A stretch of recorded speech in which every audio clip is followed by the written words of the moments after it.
Parents మెచ్చిన university సంకల్ Chand Patel university, Gujarat. Prabhas గారు మీ దగ్గరికి వచ్చి, సార్ ఎందుకు సినిమాని ఆపుకుందాం, బాలకృష్ణ గారు, చిరంజీవి గారు ఉన్నారని అది అడిగితే కూడా మెల్లగా చెప్పాడు. మరి నేను ఎక్కడ తిడతానని మెల్లగా ఇలా గోకుతో చెప్పాడు చోట. చెప్పండి ఆ ఇన్సిడెంట్. ఎందుకు మెల్లగా ఇంకా వారం తర్వాత వెళ్దాం అని మెల్లగా నసిగాడు. ఒకసారి చూశాను, ఊరికే అన్నాడు. అంటే ఇవాళ అంత ఎత్తున్నాడు ప్రభాస్, అతని గురించి తక్కువ మాట్లాడాలను కాదండి. అది ఏం జరిగిందో చెప్పాను. మీ జర్నీ కదా సార్, జస్ట్ అది ఏం జరిగింది చెప్తున్నాను. అతను కూడా ఫీల్ అవ్వడు. ఇలాగ ఎంఎస్ రాజులో చెప్పాడంటే ఎవరైనా చెప్తే ఫీల్ అవుతాడేమో, కానీ నన్ను ఎవరు ఫీల్ అవ్వరు సార్.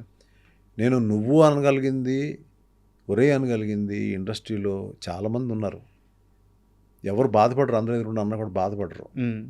వాళ్ళు నన్ను ఒక గురువుగా తీసుకుంటారు, ఒక ఫాదర్గా తీసుకుంటారు, ఒక అన్నగా తీసుకుంటారు తప్ప. సో అలాగని కావాలని స్టేజ్ మీద ఒరే నేను అన్నాం, వాళ్ళకి ఇచ్చే గౌరవం నేను ఇస్తా. ఆ రోజు ప్రభాస్ నన్ను అడిగినా కూడా లేదమ్మా అయిపోయింది, మనం వెళ్ళాలి.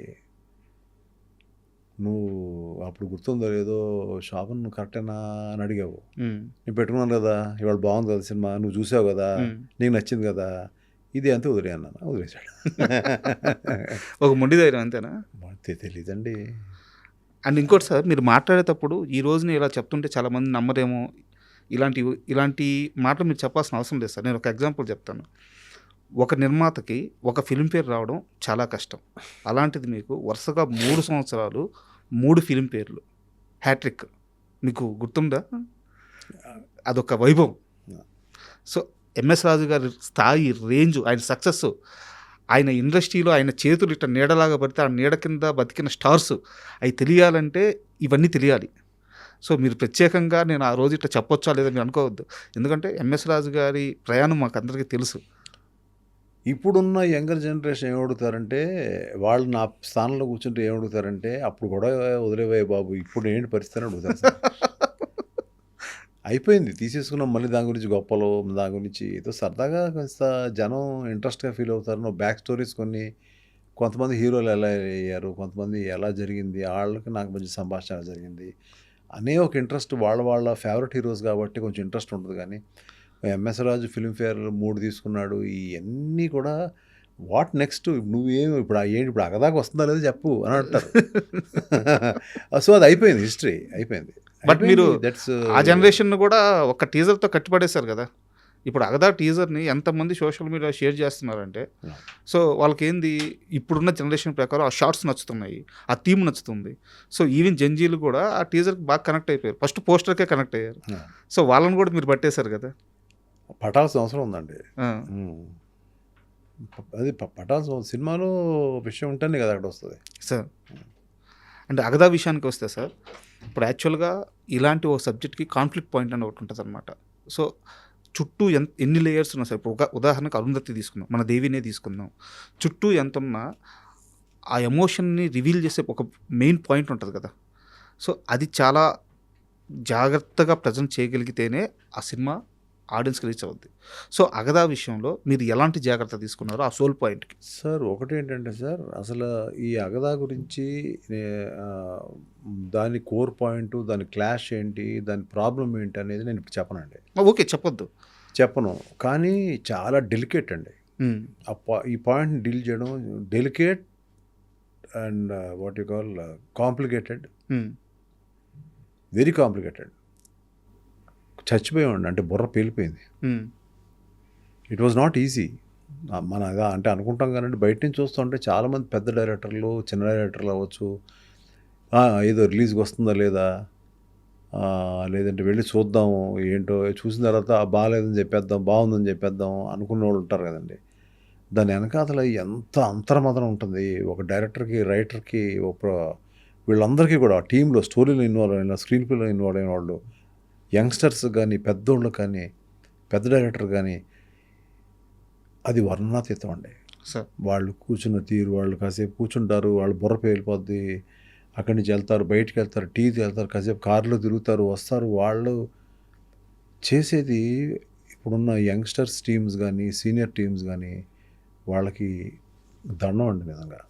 ఎందుకంటే ఆ బాధని నేను కొన్ని ఇయర్స్గా పడుతున్నానండి.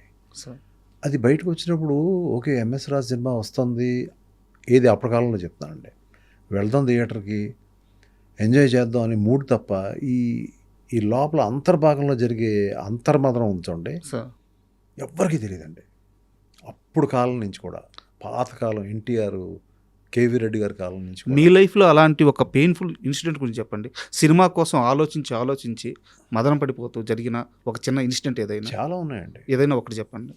చాలా ఉన్నాయి. దానికి మళ్ళీ చెప్పాను కదా, part 1, part 2, part 3, part 4 just ఆ పెయిన్ తెలియడానికి సార్. లేదండి, ఒక నిద్రలేని రాత్రి చెప్పుకోకూడదండి. ఒక నిద్రలేని రాత్రి వద్దండి. అవన్నీ మనం బయట చెప్పుకోకూడదు. అవన్నీ మనలో ఉంచుకుంటాను బెటర్ అండి.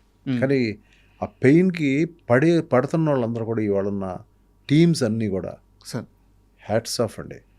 వాళ్ళు ఒక్కొక్కళ్ళు సినిమా పిచ్చి, ఆ సినిమాని లెగ్గొట్టాలి, వాళ్ళు సినిమాలు డైరెక్టర్లు అవ్వాలి, అది ఇది ఇంప్రెస్ చేయాలి, మా డైరెక్టర్ని ఇంప్రెస్ చేయాలి కాదండి. ఆ సినిమా మీద పడుతున్న వాళ్ళ సినిమా ఒక్క డైలాగ్ ఇస్తే కూడా ఆ డైరెక్టర్ తీసుకుంటాడేమో ఇచ్చే చాలామంది యంగ్స్టర్స్ హ్యాట్స్ ఆఫ్ అండి వాళ్ళందరికీ. సార్ యాక్చువల్గా మీ విషయానికి వస్తే నేను ఇంటర్వ్యూ ముందే అడిగాను. నాన్నగారు చిరంజీవి గారితో ఆ రోజుల్లోనే 2 సినిమాలు చేశారు. మీ ఫ్యామిలీ చిరంజీవి గారి ఫ్యామిలీ చాలా క్లోజ్, మంచి రిలేషన్ ఉంది. అయితే మీరు ఎప్పుడు ఆయనతో ఒక పెద్ద మూవీ ప్లాన్ చేయాలి, ఇలాంటి ఆలోచన ఎందుకు చేయాలి? అది అంటే అనుకున్నామండి. ఆయనే ఒక బర్త్డే రోజు, పార్టీ రోజుని అన్నారు, మనం ఒక మంచి ప్లాన్ చేద్దామమ్మా అన్నారు. తర్వాత అదేదో కథ దొరకలేదు మాకు. తర్వాత ఇంకో స్టేజ్లో రామ్ చరణ్ని ఇంట్రడ్యూస్ చేద్దామమ్మా అన్నారు. ఓకే అన్నారు అంటే కూడా ఆయన కూడా దాన్ని ఏదో పట్టుకున్నాం కథని అది ఇది అనుకున్నాం. కానీ మళ్ళీ ఆయనకి వెళ్ళి చెప్పాను, సార్ నాకు రావట్లేదండి. ఆ టైంలో ఏదో ఫిల్మ్స్ జరుగుతున్నాయండి, నువ్వు తర్వాత అనుకుంటా, ఏదో రావట్లేదండి. ఆ టైంలో నేను ఆపేశానండి. అంటే ఏదో అంటే making some mediocre films like ఆట, మస్కా ఇలాంటి కొన్ని మీడియాకర్ ఫిల్మ్స్ తీస్తున్నాను నేను. అందుకని ఆపేశాను. వద్దు, ఇది కాదు, వద్దు. మళ్ళీ ఏదో మన యాటిట్యూడు, మన తాలూకు సినిమాను చూస్తున్న విధానం, అప్డేట్ అయ్యే విధానం అన్నీ కూడా ఇది కరెక్ట్గా లేదు. ఫార్ములా రెగ్యులర్ కమర్షియల్ ఫిల్మ్స్కి వెళ్ళిపోతున్నాను నేను. మీరు అనేది కరెక్ట్. ఆ ఫేజ్లో మీ లైఫ్లో ఏదో జరిగింది. నువ్వు వస్తా అంటే నేను వద్దంటా దాకా ఎంఎస్ రాజు వేరు, ఆట, మస్కాక్ ఓకే, ఆటకు డబ్బులు వచ్చింది, సేఫ్ ప్రాజెక్ట్. ఈవెన్ మస్కాక్ కూడా సేఫ్ ప్రాజెక్టే. బట్ ఆ 2 సినిమాల ఎంఎస్ రాజు వేరు. సో ఏం జరిగింది మీ లైఫ్లో? అదే నేను అవుట్డేట్ అయిపోయాను.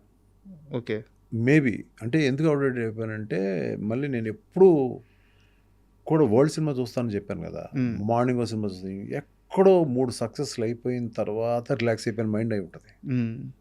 నేను కష్టపడతాను కానీ వర్కౌట్ అవ్వట్లే. అంటే ఏదన్నా పాత కథలు ఇస్తున్నాను నేను మళ్ళీ. అంటే నేను ఎక్కువ అంతకుముందు చేసినంత రీసెర్చ్ చేయట్లేదు అని ఎందుకో దాని అక్కడ ఆపేశాను. తర్వాత మా అబ్బాయి కెరీరు సార్ మెల్లగా దాని మీద కాన్సన్ట్రేట్ చేశాను. మైండ్ ఎక్కడ రిలాక్స్ అయిపోయింది. ఓకే, ఫ్రెండ్స్ ఏదో కాసేపు కార్డ్స్ ఆడదాం, వాళ్ళతోటి కొంచెం రిలాక్స్ అవుదాం అనే మూడ్లో ఎక్కడో రాంగ్ వెళ్ళిపోతుంది. అది చాలా ఇయర్స్ పట్టింది సార్.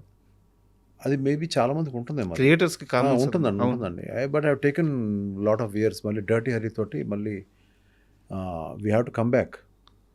ఆ స్లోగా మెల్లగా చూసి ఇప్పుడు అగదా ఈ టీజర్ చూస్తే పూర్తిగా మళ్ళీ ఆ క్రియేటివ్ జోన్లోకి వచ్చేసినట్టుంది బ్రెయిన్. రావాలండి, నాకు అవసరం అండి. And for more videos, please subscribe to iDream. Please subscribe to iDream. Please subscribe iDream. And please subscribe to iDream. For more videos, subscribe to iDream. please like, share and subscribe to the channel. Congratulations, iDream. Subscribe to iDream. Subscribe to iDream. So subscribe to iDream Media. iDream team అందరికి huge congratulations. Please subscribe iDream Media. Please subscribe to iDream. Subscribe iDream. Please subscribe to iDream. iDream అంటే నా కళల ఛానల్ను subscribe చేసుకున్న నోరు తిరుగుతలేదు, మీరైతే గంట గుర్తు కొట్టండి. For more such videos, please subscribe to iDream. Subscribe to iDream. Please subscribe to iDream. Please subscribe iDream Media. Please do subscribe to iDream. Please subscribe to iDream Media. For best entertainment and information, please subscribe iDream. And don't forget to subscribe to iDream.